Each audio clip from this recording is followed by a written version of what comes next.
ओम नमो भगवते वासुदेवाय।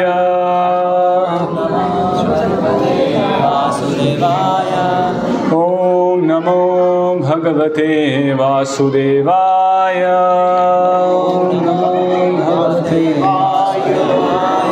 ओम नमो भगवते वासुदेवाय।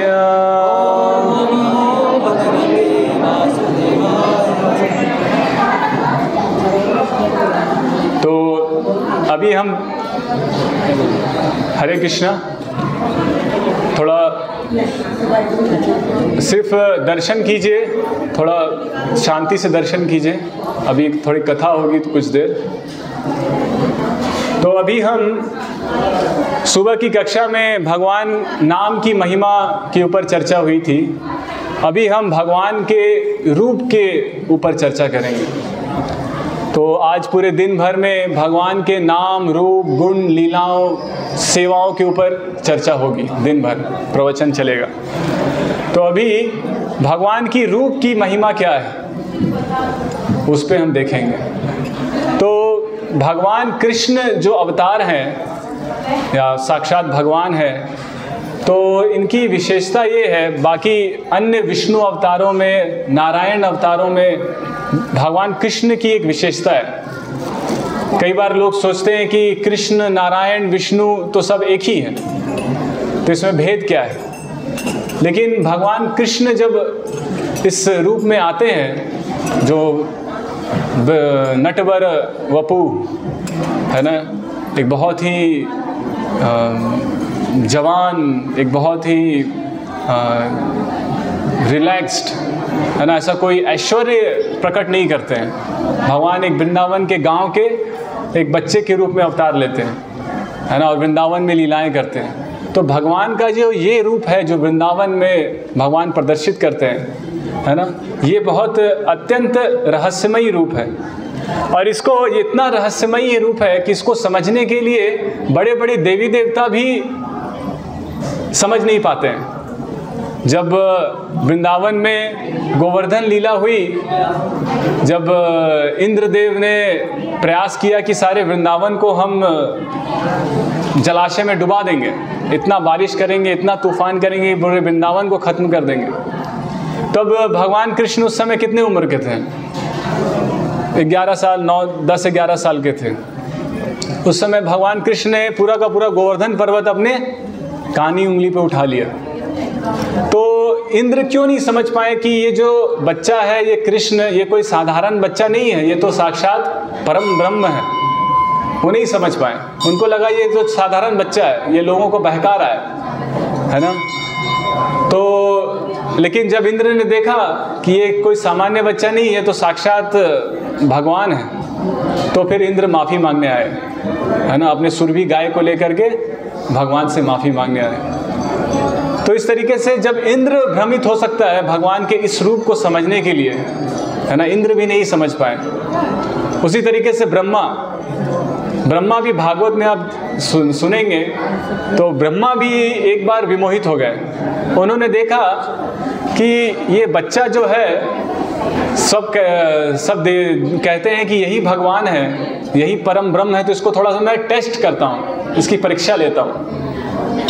क्योंकि ये बच्चा तो ऐसे ही घूम रहा है जंगलों में, गाय चराता है, ये भगवान कैसे हो सकता है? ये वृंदावन में गाय चराता है, गोपाल है, इसके पिता ग्वाले हैं, है ना, और बाएं हाथ से निकाल के खाता है ना, बाएं हाथ से निकाल के खा लेता है। बाएं हाथ से कैसे? भगवान होकर के बाएं हाथ से खा लेता है, बाएं हाथ से तो नहीं खाना चाहिए। तो इसको इतनी भी बुद्धि नहीं है, तो ये भगवान कैसे हो सकता है? तो ब्रह्मा ने सोचा कि इसकी एक परीक्षा लेता हूँ। तो ब्रह्मा ने परीक्षा ली। क्या ली परीक्षा? कि भगवान जब अपने गाय चराने निकले, तो ब्रह्मा ने भगवान की सारी गायें चुरा ली। सारे गो बालक और सारे गायों, जितने भी उनके गोपगण थे, मित्र थे, जितनी भी गायें थी, भगवान ने सारी गायें, सारे गोपगणों को चुरा लिया और एक गुफा में बंद कर दिया। सुना है आपने इस लीला को? सुना है? इसको ब्रह्म विमोहन लीला कहते हैं, भागवत में आता है। तो जब सारे गायें और गोपगणों को चुरा लिया और एक गुफा में बंद कर दिया, तब जैसे ही जा करके वापस पलट करके वृंदावन आए तो देखा उतनी ही सारी गायें पहले जैसी थी वैसे ही आ गई, उतनी ही सारे गोपगण फिर से आ गए और सब एक जैसे एकदम डिट्टो जैसा चुरा के लेके गए थे वैसा ही वापस आ गए। तो ब्रह्मा ने फिर पलट के देखा गुफा में, तो देखा गुफा में भी है, फिर पलट के देखा वृंदावन में, देखा वृंदावन में भी है। तो ये कैसे हो गया? तो उसके चक्कर आ गया, बार बार इधर उधर देखते देखते चक्कर आ गया। तब ब्रह्मा को समझ में आया कि ये बच्चा कोई सामान्य बच्चा नहीं है। तो क्या किया भगवान ने अपने आप को उतने सारे गायों में और उतने सारे गोपगणों में विस्तार कर लिया। तब ब्रह्मा को समझ में आया कि मुझसे एक गलती हो गई। तब ब्रह्मा पृथ्वी पे आए और उस समय भगवान अपने मित्रों के साथ खेल रहे थे। तो सब मित्रों ने देखा कि ये इतना विशालकाय व्यक्ति कौन आ गया और ये क्या प्रार्थना कर रहा है इस कृष्ण के सामने, ये तो हमारा दोस्त है, अभी खेल रहे थे, अभी हार गया ये हमसे, अभी इससे ब्रह्मा किससे प्रार्थना कर रही है, क्या क्या करते रहता है ये कृष्ण। तो उस दोस्तों को समझ में नहीं आ रहा है कि ब्रह्मा क्यों प्रार्थना कर रहे हैं इससे।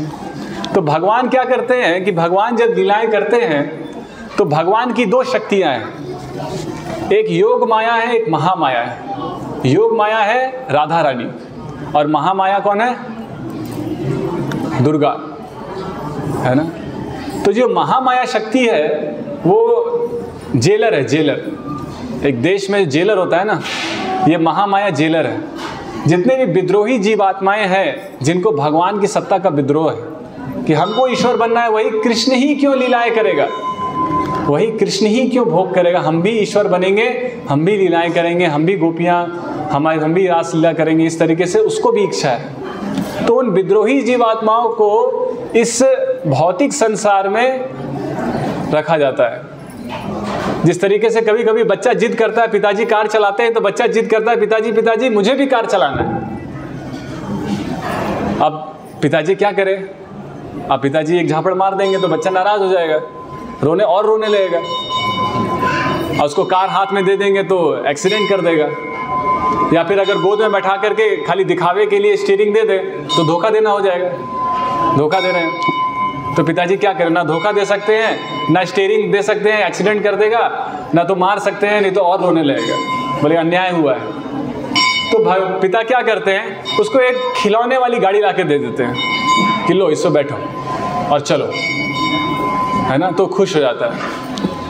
उसी तरीके से जब हम सब जीव ईश्वर बनने की इच्छा करते हैं या कृष्ण बनने की इच्छा करते हैं कि हम भी कृष्ण के स्थान पे हम भी आए, तो हमको भगवान ये संसार, एक भौतिक संसार दे देते हैं जहाँ पे हम सब अपना अपना छोटा छोटा एक ब्रह्मांड है ना, हमारा अपना घर, छोटा छोटा हमारा ब्रह्मांड है, और उस ब्रह्मांड के स्वामी हम हैं। और उसमें प्रजा कौन है?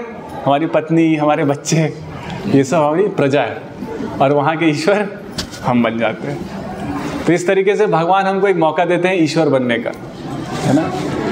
तो धीरे धीरे जब जीव को एहसास होता है, जब दुख झेलता है, तब उसको एहसास होता है कि मैं ईश्वर नहीं बन सकता, वास्तविक ईश्वर तो वो कृष्ण ही है। तो इस तरीके से ब्रह्मा को भी समझ में आया कि ये छोटा सा बालक जो है कृष्ण, ये कोई साधारण बालक नहीं है ना। ये भले ही रो रहा है या बच्चों के साथ खेल रहा है। तो ये जो वृंदावन के भगवान है ना, ये वृंदावन के, ये बहुत रहस्यमयी रूप है भगवान का। इसको ब्रह्मा भी नहीं समझ पाए, इंद्र भी नहीं समझ पाया, सब भी मोहित हो गए। तो हम कैसे समझ पाएंगे? हमारे लिए भी कठिन है ना। इसलिए हमको शास्त्र से समझना होगा, वेद से समझना होगा कि ये जो कृष्ण है ये वही नारायण है, ये वृंदावन कृष्ण जो है ये वही नारायण है, वही विष्णु है। तो भगवान के रूप के विषय में आज हम चर्चा करेंगे कि भगवान का जो वृंदावन रूप है वो कैसा है। तो एक बहुत सुंदर श्लोक है, आप लोग साथ में मेरे साथ इसको दोहराइए। भागवत पुराण का सबसे प्रसिद्ध श्लोक है, इसको साथ में हम लोग दोहराएंगे। आज मंदिर आए हैं तो कम से कम एक श्लोक तो भगवान के लिए, है ना। तो साथ में बोलिए, बरहापीडम नटवर वपु कर्णयो कर्णिकारम बिभ्रद्वासः कनकवपुर्दक्षिणामूर्तिः कनककपिशं वैजयन्तीं च मालं रन्ध्रान्वेणुर् अधरसुधया पूरयन् गोपवृन्द वृन्दारण्यं स्वपदरमणं प्राविशद्गीतकीर्तिः। तो यहाँ भगवान का रूप बताया गया कि भगवान कैसे दिखते हैं। कई बार लोग कहते हैं कि ये तो आप लोगों ने एक मूर्ति बना दी है अपने मनमानी से, आप लोगों को कुछ लगा कि ऐसा सुंदर दिखेगा, आप लोगों ने मनमानी से बना दिया कोई रूप।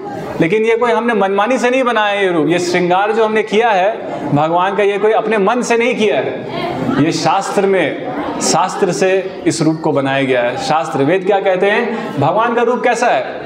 हमने तो नहीं देखा है साक्षात भगवान को, लेकिन वेद व्यास ने देखा है, जो भगवान के शुद्ध भक्त होते हैं उन्होंने देखा है, तो वो बताते हैं कैसा है भगवान का रूप। तो बरहा बरहा पीड़म, भगवान के सिर पे एक मोर पंख लगा है ना, भगवान के सिर पे एक मोर पंख है। नटवर बपू, वो एक नृत्यकार के जैसे दिखते हैं, ऐसा लगता है कि अभी नृत्य करेंगे, इस तरीके से सजे हुए हैं जैसे लगता है कुछ नृत्य करेंगे।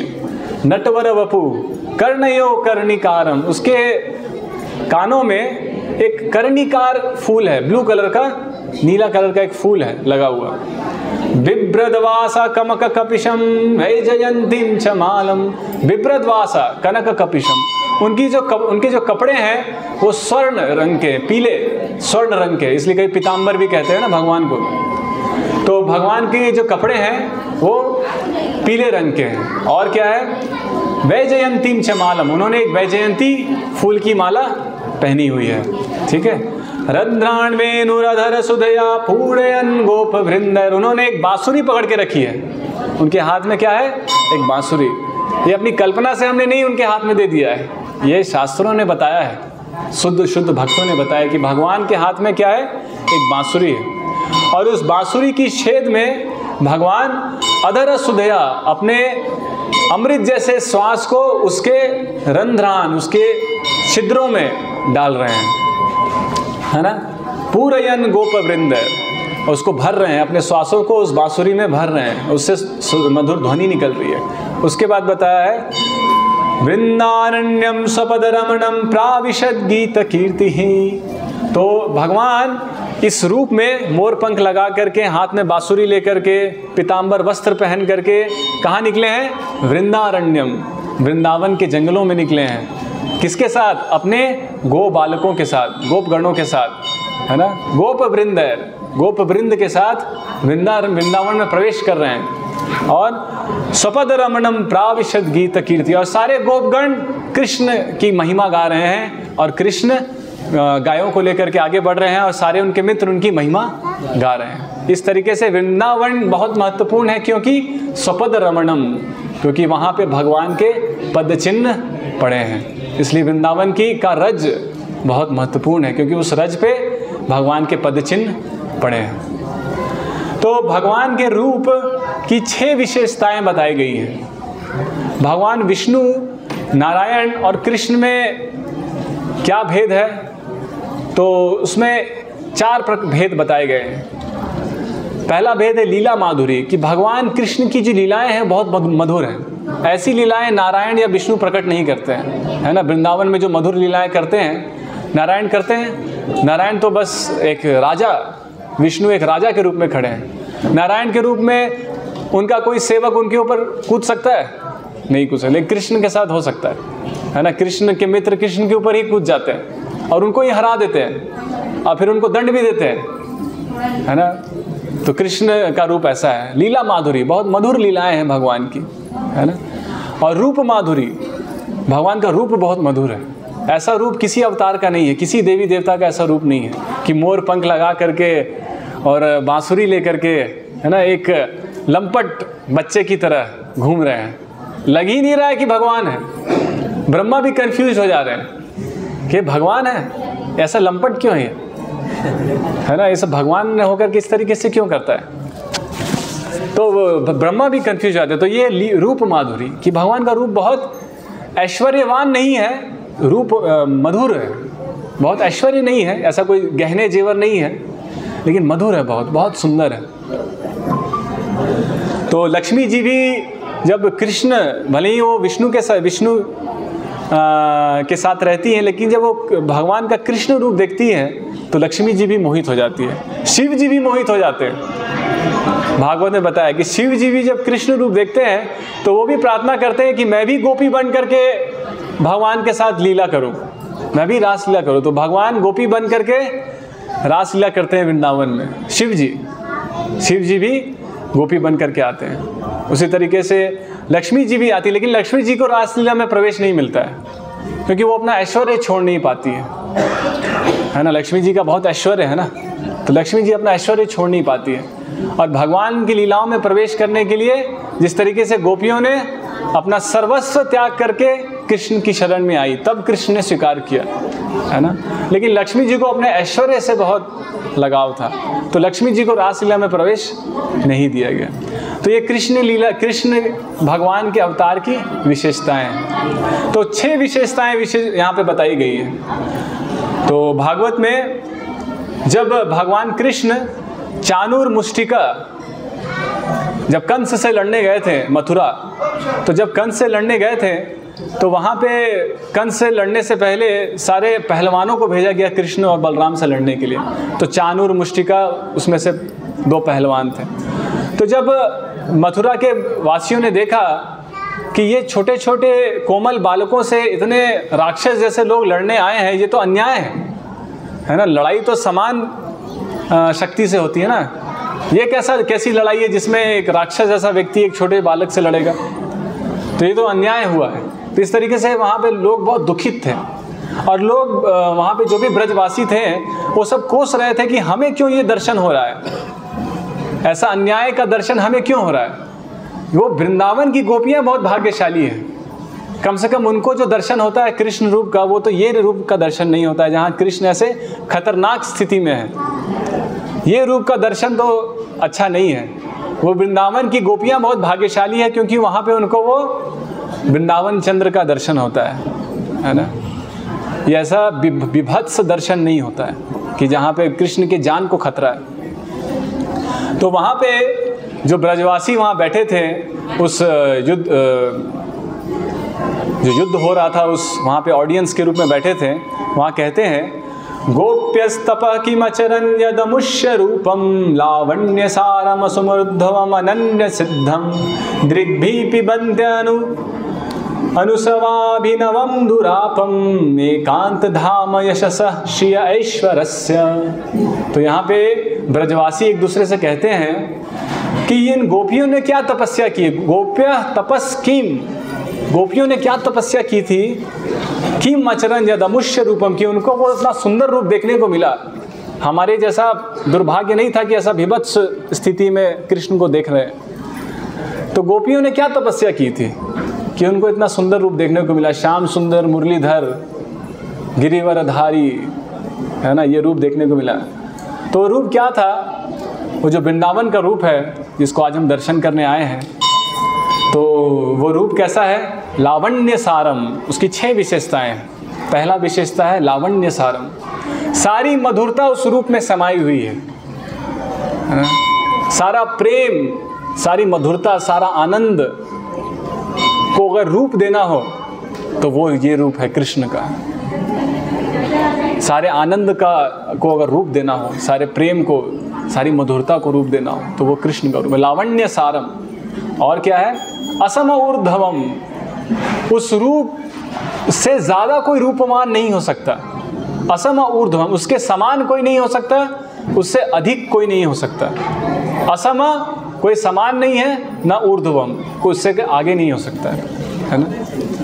और क्या है, अनन्य सिद्धम, ऐसा नहीं है कि भगवान को ये रूप उनकी तपस्या से प्राप्त हुआ है, कोई सिद्धि से प्राप्त हुआ है ना। कई योगी तपस्वी हैं, बहुत सिद्धि करते हैं और सिद्धि करके इनको कुछ शक्ति प्राप्त होती है, लेकिन भगवान को जो रूप है ये कोई सिद्धि से या तपस्या से प्राप्त नहीं हुई है। ये रूप कैसे प्राप्त हुआ है, अनन्य सिद्धम, ये इनका स्वभाव है, ये इनकी सुंदरता उनका स्वभाव है ना। ऐसी कोई सिद्धि से प्राप्त नहीं हुई, अनन्य सिद्धम।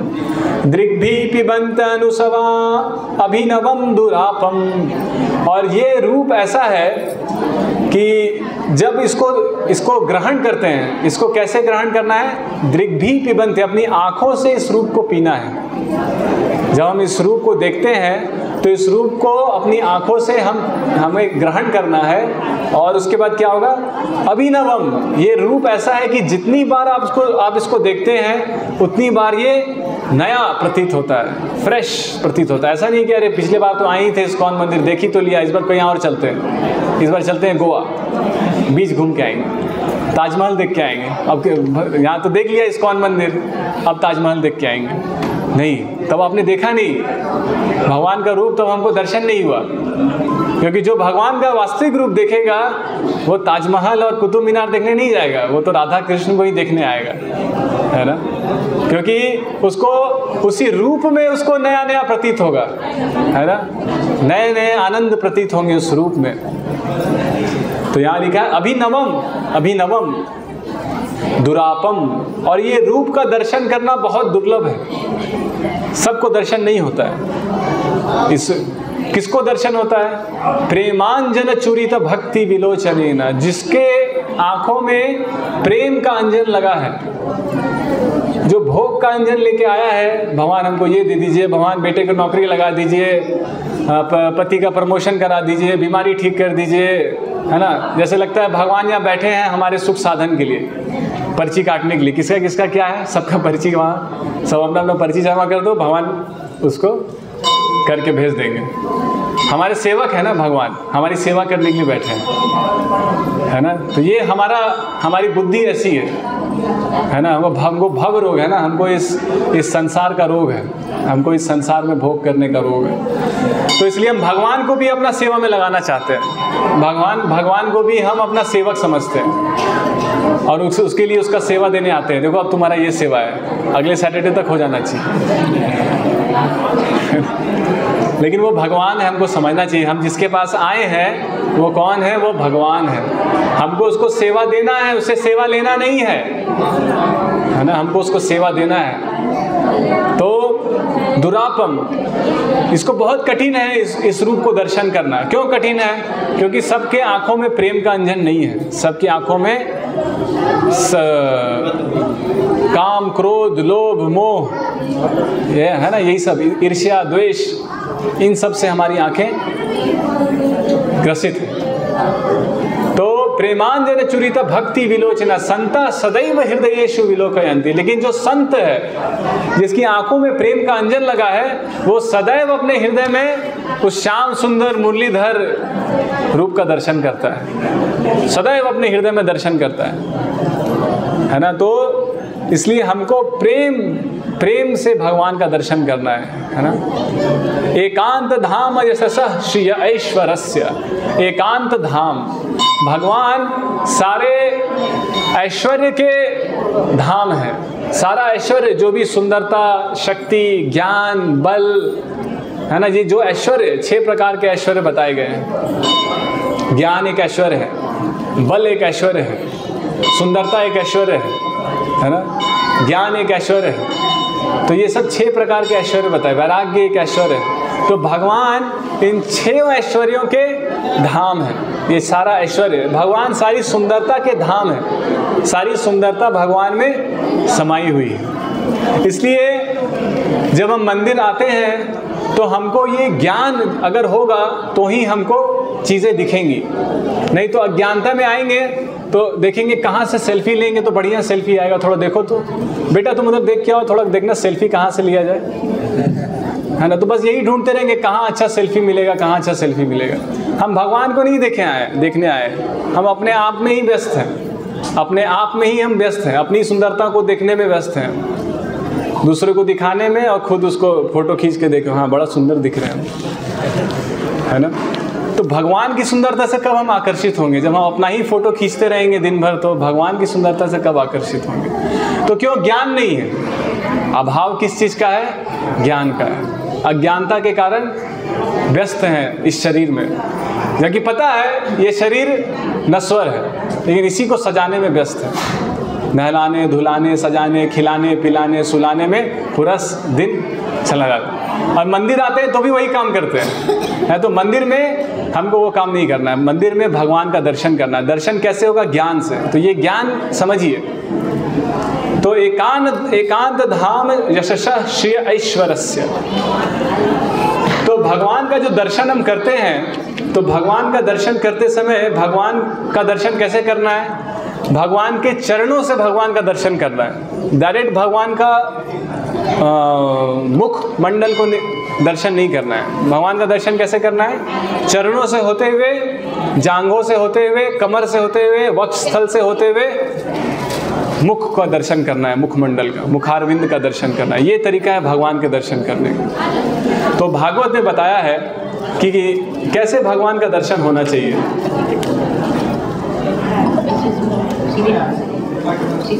इसके ऊपर हम थोड़ा 15-20 मिनट चर्चा करेंगे। तो यहाँ बताया है, तस्मिन् लब्ध पदम चित्तम सर्वाव्य समस्थितम विलक्षैकत्र संयुजाद अंगे भगवतो मुनि। तो यहाँ भागवत में सुखदेव गोस्वामी कहते हैं कि भगवान के नित्य रूप में अपना मन स्थिर करते समय योगी को चाहिए कि वह भगवान के समस्त अंगों पर एक ही साथ विचार न करके भगवान के एक एक अंग पर मन को स्थिर करे, है ना। भगवान के एक एक अंग को अच्छे से देखना चाहिए। भगवान की बांसुरी को, भगवान के चरणों को, भगवान की जांघों को, भगवान के कमर को, भगवान के वस्त्र को, भगवान के मुखमंडल को, भगवान की भावों को, एक एक चीज़ को अच्छे से देखना चाहिए, दर्शन करना चाहिए। ये इस भव रोग का इलाज है ना। तो जितना ज़्यादा हम भगवान के रूप को देखेंगे, भगवान की सुंदरता को देखेंगे, अपनी सुंदरता को देखने की इच्छा खत्म होगी, अपना अहंकार खत्म होगा। मैं बहुत सुंदर हूँ, मैं बहुत बलवान हूँ, सब मुझे देखो, है ना। तो जब हम भगवान की सुंदरता को देखेंगे तो उसके सामने अपनी सुंदरता फीकी लगेगी। तो हम अपनी सुंदरता से आकर्षित ना होकर के भगवान की सुंदरता, इसलिए भगवान की सुंदरता को समझिए। तो यहाँ पे उनके चरणों को समझाया गया है। पहले उनके चरणों से स्टार्ट करते हैं। क्या सुखदेव गोस्वामी कहते हैं? संचिन्तयेन् भगवतश्चरणारविन्दं वज्रांकुशध्वज सरोरुहलञ्चनाढ्यम् उत्तुंग रक्तविलसं नखचक्रवाला ज्योत्स्नाभिराहत महत् दृढ़यान्धकारम। तो चरणों के बारे में बताया है। चरण कैसे हैं भगवान के? तो बताया गया है, भक्त को चाहिए कि सर्वप्रथम वो अपना मन भगवान के चरण कमलों में केंद्रित करे, जो वज्र, अंकुश, ध्वजा तथा कमल चिन्हों से सुशोभित रहते हैं। तो भगवान के चरणों में 4 चिन्ह बने हैं। अगर कोई बोले कि मैं भगवान का अवतार हूँ, आजकल बहुत सारे अवतार जहाँ तहाँ से निकलते रहते हैं, तो कोई बोले कि मैं भगवान का अवतार हूँ, तो उसका प्रमाण क्या है? क्या आपके चरण पे वज्र, अंकुश, ध्वजा तथा कमल के चिन्ह है? भगवान के चरणों में ये चिन्ह है, यानी भगवान होने का ये एक प्रमाण है कि उनके चरणों में ये चिन्ह होने चाहिए। ठीक है। सुंदर माणिक से उनके नाखूनों की शोभा चंद्र मंडल से मिलती जुलती है और हृदय के गहनतम को दूर करने वाली है। तो जो भगवान के चरण कमल हैं, उनकी जो नाखूनें हैं, भगवान के चरणों की जो नाखून है, उससे चंद्रमा के समान किरणें निकलती हैं। जब शुद्ध भक्तों ने भगवान के रूप को देखा तो उन्होंने देखा कि भगवान के नाखूनों से चंद्रमा के समान प्रकाश निकल रहा है। हमारे नाखून में थोड़ी सफ़ेदी होती है, लेकिन चंद्रमा जैसा प्रकाश तो नहीं होता है। लेकिन भगवान के नाखून चंद्रमा के जैसे प्रकाश में है। हम कभी कभी अपने नाखूनों को थोड़ा पॉलिश करते हैं, थोड़ा चमके, थोड़ा सा तो चमके लेकिन भगवान के नाखून ऐसे ही इतनी चमकते, चंद्रमा के समान चमकते हैं। तो वहाँ बताया गया। और ये इन नाखूनों से निकलने वाली जो चमक है, जो ज्योत्सना है, वो ज्योत्सना अगर हम उस भगवान के नाखूनों का दर्शन करते हैं तो उनके नाखूनों की चमक से बताया गया है कि आहत महत दृढ़ अंधकारम, कि जो हृदय का दृढ़ अंधकार है, जिसमें हम इस संसार में बार बार जन्म मृत्यु के चक्र में कष्ट झेल रहे हैं उस अज्ञानता के अंधकार के कारण, तो जैसे ही हम भगवान के नाखूनों का दर्शन करेंगे और उसकी चमक को दर्शन करेंगे तो हमारे हृदय का जो अंधकार है खत्म हो जाएगा। ऐसे अंधकार प्रकाश से खत्म हो जाता है, उसी तरीके से हृदय का अंधकार टॉर्च से खत्म नहीं होगा या स्विच से खत्म नहीं होगा। वो कैसे खत्म होगा? भगवान के चरणों के नाखूनों का दर्शन करके, उससे जो प्रकाश निकल रहा है, उसकी जो चमक है, उसको दर्शन करके। फिर कहा गया है यशौच निश्चित सरित प्रवरोदकेन तीर्थेन मूर्धन्यधिकृतेन शिवः शिवो भूत् ध्यातुर्मनः शमलशैल निश्चित वज्रम ध्यायेच चिरं भगवतश्चरणारविंदम। तो ये जो भगवान के चरण कमल है, इन चरण कमलों का आशीर्वाद शिव जी को प्राप्त हुआ। भगवान के चरण कमलों का आशीर्वाद शिव जी को प्राप्त हुआ। कैसे? जब भागीरथ मुनि ने प्रार्थना करके गंगा को प्रकट करने के लिए तपस्या कर रहे थे, जब गंगा प्रकट होने वाली थी तो गंगा का वेग इतना ज़्यादा था कि अगर गंगा डायरेक्ट स्वर्गलोक से धरती पे प्रकट होगी तो धरती को भेदते हुए नीचे पाताल लोकों में चली जाएगी और धरती पे गंगा टिक नहीं पाएगी, क्योंकि उसका वेग इतना ज़्यादा है, वो धरती को भी भेद देगी। तो उसके वेग को कौन धारण करेगा? कैसे उसका वेग कंट्रोल होगा? तो किसने धारण किया? शिव जी ने अपनी जटाओं में धारण किया। तो ये गंगा जो स्वर्ग की नदी है, ये धरती पे आई कैसे? तो जब वामन और बलि महाराज की लीला हुई, तो जब वामन देव ने बलि महाराज से 3 पग जमीन मांगी और जब तीसरा पद जमीन के लिए जगह नहीं बचा, एक पद में ऊपर के लोग ले लिए, एक पद में नीचे के लोग ले लिए, 2 पद में सारा ब्रह्मांड खत्म हो गया। तो बलि महाराज से पूछा तीसरा पग कहाँ रखूं? तुमने तो बोला 3 पग जमीन दूंगा। तो बलि महाराज ने बोला कि मेरे सिर पे रख दीजिए। तो इस तरीके से जब भगवान ने अपना पैर ऊपर के लोगों के लिए उठाया था, ऊपर के लोगों को ढकने के लिए, तो क्या हुआ कि जो कवरिंग है ब्रह्मांड की, जो कवरिंग है, ब्रह्मांड अंड के समान है, अंडे के समान है, इसलिए इसको ब्रह्मांड कहते हैं, क्योंकि अंडे का आकार है। तो जैसे ही भगवान ने ऊपर की तरफ पैर उठाया तो अंडा टूट गया और इस ये जो ब्रह्मांड है ये कारण सागर में, एक सागर में है, तो उस कारण सागर का जल ब्रह्मांड में चला गया। तो ये जो गंगा है ये उस कारण सागर का जल है, ये दिव्य नदी है। तो जैसे ही वो पर्दा फट गया, ब्रह्मांड का पर्दा फट गया और गंगा और फिर ये कारण सागर का जल ब्रह्मांड में प्रवेश किया, तो ये जो गंगा नदी है ये भगवान के चरणों को धोते हुए, अच्छा भगवान के चरणों का अभिषेक करते हुए ये कहाँ पहुँचती है? शिव जी के सिर पे। यानी भगवान शिव कृष्ण के चरणों से निकलने वाले अभिषेक को अपने सिर पे धारण करते हैं, है ना। ये शिव जी की स्थिति है, वो परम वैष्णव है, वो भगवान के शुद्ध भक्त है। जब पार्वती जी ने पूछा कि शिव जी आप हर समय किसका ध्यान करते थे, क्योंकि शिव जी का कोई भी आप स्वरूप देखेंगे शिव जी हमेशा ध्यान में रहते हैं, हमेशा ध्यान में रहते हैं। तो पार्वती ने पूछा आप किसका ध्यान करते रहते हैं? तो शिव जी ने बोला सत्यम विशुद्धम वसुदेव शब्दितम यदि हमारे माने हरिनाम ध्येय। तो यहाँ पे बताया कि सत्यम विशुद्धम वसुदेव, मैं उस वासुदेव का ध्यान करता हूँ। वासुदेव कौन है? कौन है वासुदेव? कृष्ण है ना, उसी को तो दर्शन किया आपने, वासुदेव ही थे। तो वासुदेव, तो भगवान शिव जो है वो हमेशा उस वासुदेव रूप का दर्शन करते हैं, हमेशा ध्यान में रहते हैं, उस कृष्ण रूप का ध्यान करते हैं, है ना। ये शिव जी की स्थिति, वो भगवान के महान भक्त हैं। ये भागवत में शिव जी पार्वती को बताते हैं। तो यहाँ पे वर्णन है कि जब भगवान के पदारविंद से जो अभिषेक होकर के जल निकला वो शिव जी ने अपने सिर पे धारण किया, और शिव का अर्थ वो है जो अमंगल से मंगल की ओर लेके जाए। लेकिन अब उन्होंने, क्योंकि कृष्ण के पदारविंद से निकले हुए जल को अपने सिर पे धारण कर लिया है, अब उसके कारण शिव और शिव हो गए। यहाँ लिखा है शिवा शिवो भूत, शिव और शिव हो गए, है ना। शिव का अर्थ क्या है? जो पवित्र करे, है ना। शिव की पवित्रता और पवित्र हो गई क्योंकि उन्होंने कृष्ण जी के पदारविंद से जो अभिषेक निकला उसको अपने सिर पे धारण कर लिया। अब उनके पवित्र करने की शक्ति और भी दोगुनी हो गई।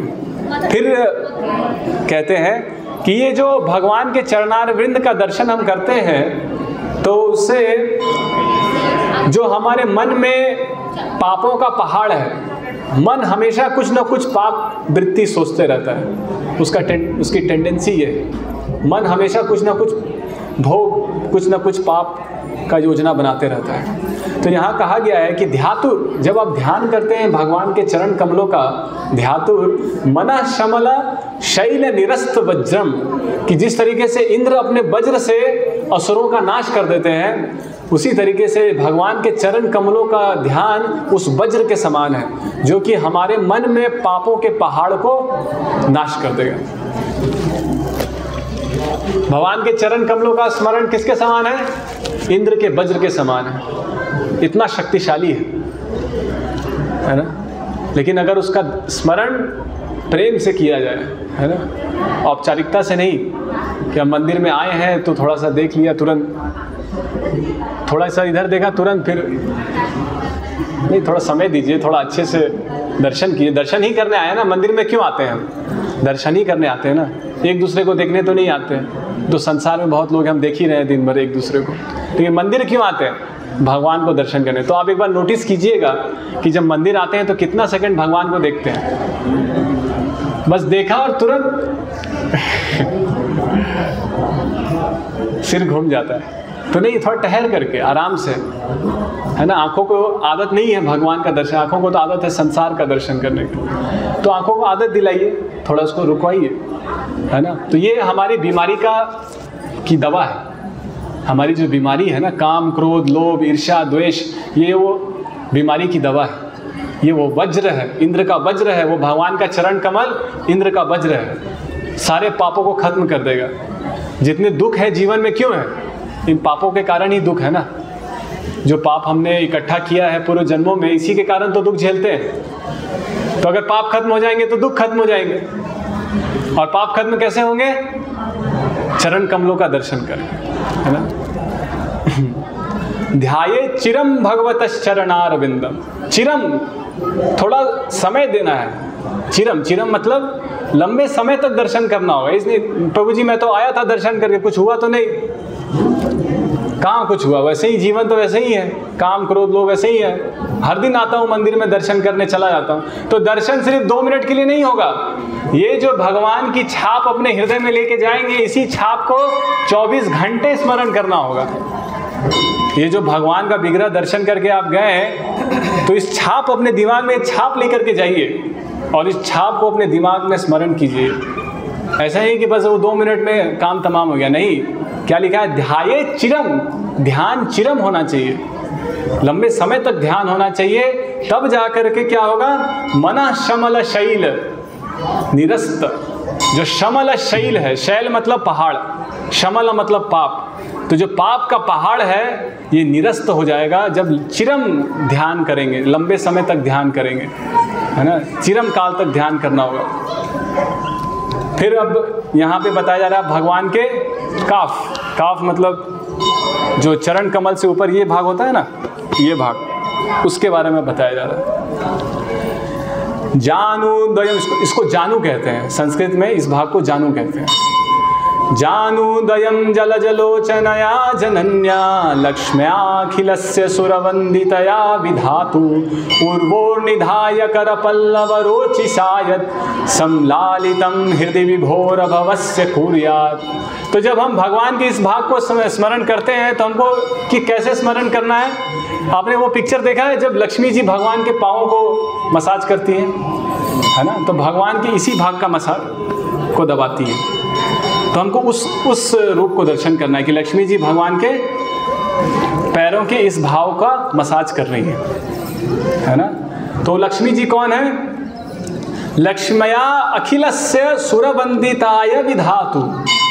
अखिल सुर, जितने भी देवी देवता हैं, सुर है। अखिल सुर वंदिताय, वो सारे देवी देवता लक्ष्मी जी की वंदना कर रहे हैं। हम उस लक्ष्मी को दर्शन कर रहे हैं और वो लक्ष्मी जी भगवान कृष्ण के पाँवों का मसाज कर रही है ना। भगवान के चरण कमलों का जब हम स्मरण करें तो हमको ऐसे स्मरण करना है कि लक्ष्मी जी पाँवों को मसाज कर रही है ना। ऊर्वोर्निधाय कर पल्लव रोचिसायत सम्लालितम हृदय विभोर भवस्य कूया। कि जब आप उसको दर्शन करेंगे कि लक्ष्मी जी भगवान के चरणों को मसाज कर रही है, दबा रही है, जब उसको स्मरण करेंगे, अभवस्य, ये भव सागर, ये भव बंधन अभव हो जाएगा, ये भव बंधन खत्म हो जाएगा। अभवस्य, भव, भव का मतलब है बार बार जन्म लेना, बार बार मरना। तो अभव, तो हृदय विभोर, अपने हृदय में भगवान के स्वरूप का स्मरण करना है। अब भगवान के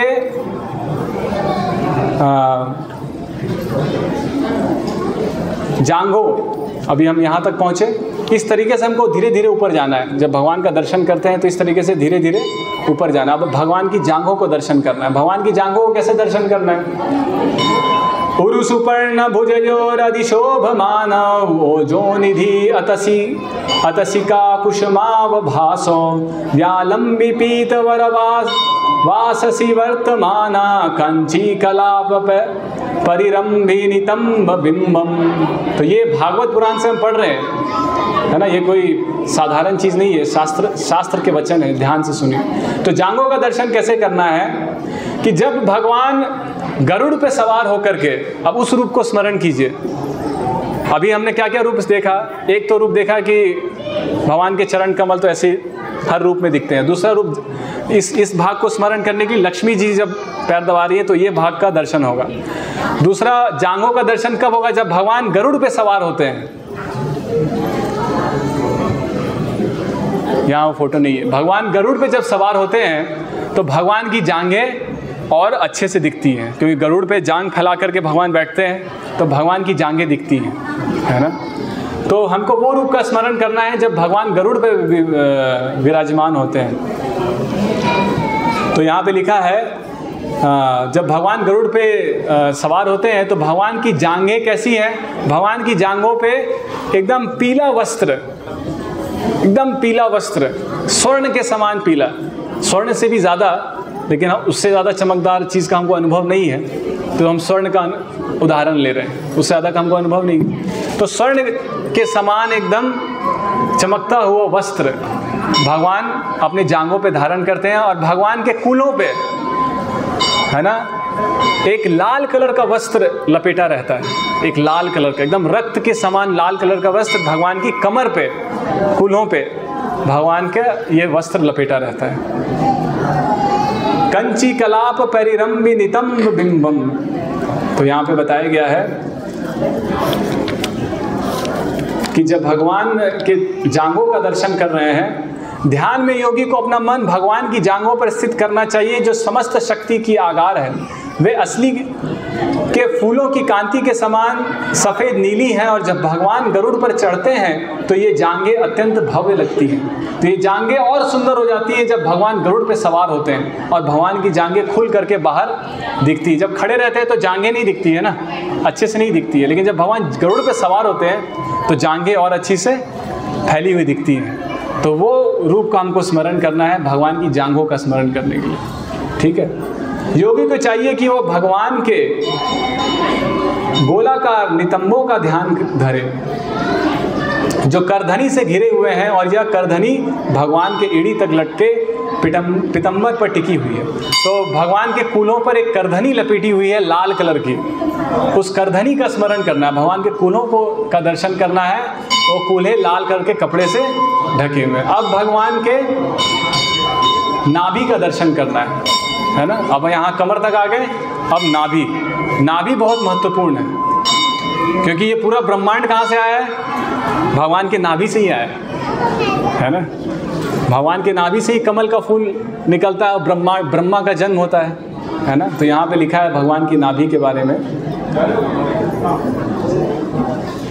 नाभि हृदम भुवन कोश गुहोदरस्थम यत्रात्मयोनिधिशनाखिल लोक पद्मम व्यूढ़म हरिम मणि वृषस्तनयोरमुष्य ध्यायेद्वयं विशदहार मयूख गौरम। तो यहाँ कहते हैं सुखदेव गोस्वामी कि भुवन कोश गुहोदरस्थम, भुवन कोश, ये जो भूलोक है, ये पूरा जो भूलोक है, ये भगवान के नाभि में टिका हुआ है और फिर नाभि से प्रकट होता है। जैसे गुफा में कोई चीज़ छिपी होती है तो ये नाभि को गुफा मान लीजिए और उस ब्रह्मांड को इस गुफा में छिपा मान लीजिए। तो यहाँ लिखा है कि भगवान की नाभि कैसी है? भुवन कोश गुहो दरस्थम, ये भुवन कोश है, यहीं पे पूरा का पूरा भूलोक यहीं पे है। यत्रात्मयोनिधिशनाखिल लोक पद्मम, तो आत्मयोनि जो ब्रह्मा को आत्मयोनि भी कहते हैं, क्योंकि वो किसी अन्य स्त्री से प्रकट नहीं हुए हैं, वो आत्मयोनि, वो खुद से ब्रह्मा का जन्म किसी स्त्री से नहीं हुआ है कि उनकी कोई माँ नहीं, वो भगवान से ही उनका जन्म हुआ है, इसलिए इसको आत्मयोनि कहते हैं। तो ब्रह्मा का जन्म, एक तो इस भूमंडल का जन्म हुआ उस नाभि से, दूसरा ब्रह्मा का भी जन्म हुआ इसी नाभि से। इसी नाभि से कमल का फूल निकला और उस कमल के फूल में ब्रह्मा जी थे। तो ये नाभि बहुत महत्वपूर्ण है क्योंकि पूरा का पूरा संसार का आधार वो नाभि है। तो रुद्र गीत, भगवान भागवत के 4 स्कंद में एक रुद्र गीत का वर्णन आता है। उस रुद्र गीत में शिव जी प्रार्थना अर्पण करते हैं कृष्ण भगवान को। उस प्रार्थना में भगवान कहते हैं शिव जी की भगवान की नाभि की महानता बताते हैं। तो भगवान की नाभि के बारे में बताते हुए शिव जी कहते हैं कि भगवान जब सांस लेते हैं और सांस छोड़ते हैं तो उनके उदर में एक लहर जैसा बनता है। जब सांस लेते हैं तो उठ जाता है और जब सांस छोड़ते हैं तो अंदर चला जाता है। तो ऐसा लगता है एक लहर है ना। और यही कारण है कि समुद्र में लहरें क्यों उठती हैं, उसका कारण बताया गया है। समुद्र में हमेशा लहरें क्यों चलते रहती हैं? कारण ये है कि जब समुद्र मंथन लीला में जब कूर्म अवतार, जो पूरा का पूरा मंदर पर्वत था जो मंथन के लिए इस्तेमाल किया गया था, समुद्र को मंथन करने के लिए पर्वत का इस्तेमाल किया। वो पर्वत कहाँ टिका था? कूर्म भगवान के शरीर के, वो कछुए का अवतार लेकर के भगवान आए थे, कछुए, और उस अवतार के पीठ पर वो पूरा का पूरा पर्वत टिका हुआ था। तो जब भगवान कूर्म अवतार जब सांस लेते थे तो सारा पानी ऐसे चला जाता था, नीचे आ जाता था। जब सांस छोड़ते थे तो ऊपर चला जाता था। तो उसके कारण वो लहर बन गई, पूरे के पूरे समुद्र में लहरें उठने लगी। और फिर उस अवतार के बाद, वो लीला के बाद में भी वो लहरें चलती रहीं, इसलिए समुद्र में लहरें उठते रहती हैं। तो यहाँ पे बताया गया है कि जब भगवान सांस लेते हैं और सांस छोड़ते हैं तो उनके उदर में भी वो लहरें बनती हैं। ऐसा लगता है कुछ समुद्र में लहर बन रही है। शिव जी बताते हैं इतना सुंदर है भगवान का उदर कि भगवान के सांस लेने और सांस छोड़ने में लगता है कि समुद्र में लहरें उठ रही हैं। इतना सुंदर है भगवान का उदर और उनकी नाभि। तो व्यूढ़म हरिन मणिवृषस्तनयोर अमुष्या, तो भगवान के जो स्तन है ना, जो भगवान की छाती में जो निपल्स हैं, स्तन में जो निपल्स हैं वो जेम्स के समान चमकते हैं, मोतियों के समान चमकते हैं, यहाँ बताया गया है ना। इस तरीके से हमको दर्शन करना है। अब वक्षस्थल, अब नाभि हो गया, अब छाती पे आते हैं। छाती का दर्शन कैसे करना है? वक्षो अधिवासम ऋषभस्य महाविभूते पुंसाम मनोनयन निवृत्तिम आदधानम कंठम च कौस्तुभमणेरधिभूषणार्थम कुर्यान मनस्य अखिल लोक नमस्कृतस्य। तो यहाँ पे बताया गया है महाविभूते कि जो भगवान की छाती है सारी विभूतियों का, सारे ऐश्वर्य का स्थान है, क्योंकि लक्ष्मी जी इस छाती पे रहती है ना। लक्ष्मी जी का स्थान कहाँ है? भगवान की छाती में, हृदय के बगल में भगवान ने लक्ष्मी जी को स्थान दिया है। और लक्ष्मी जी का क्या है? सारे ऐश्वर्यों की देवी है। तो भगवान की छाती सारे विभूतियों का स्थान है। महाविभूते यहाँ लिखा गया है। वक्षो अधिवासम ऋषभस्य महाविभूते, कि जो वक्ष है ये क्या है? महाविभूते। पुंसाम मनोनयन निवृत्तिम आदधानम, तो ये वक्ष स्थल को देखने में मन और नयन को बहुत आनंद मिलना चाहिए। भगवान के वक्ष स्थल को देखने में मन और नयन को आनंद आना चाहिए। कंठम च कौस्तुभमणेरधिभूषणार्थम, और कंठ में क्या है? वो कौस्तुभ मणि लगी हुई है और वो कौस्तुभ मणि चमक रही है। आगे आप आते रहिए, धीरे धीरे और भी चर्चाएं इसमें आप भाग ले सकते हैं। ठीक है, हरे कृष्ण। श्रीमद् भागवतम की जय, श्रील प्रभुपाद की जय।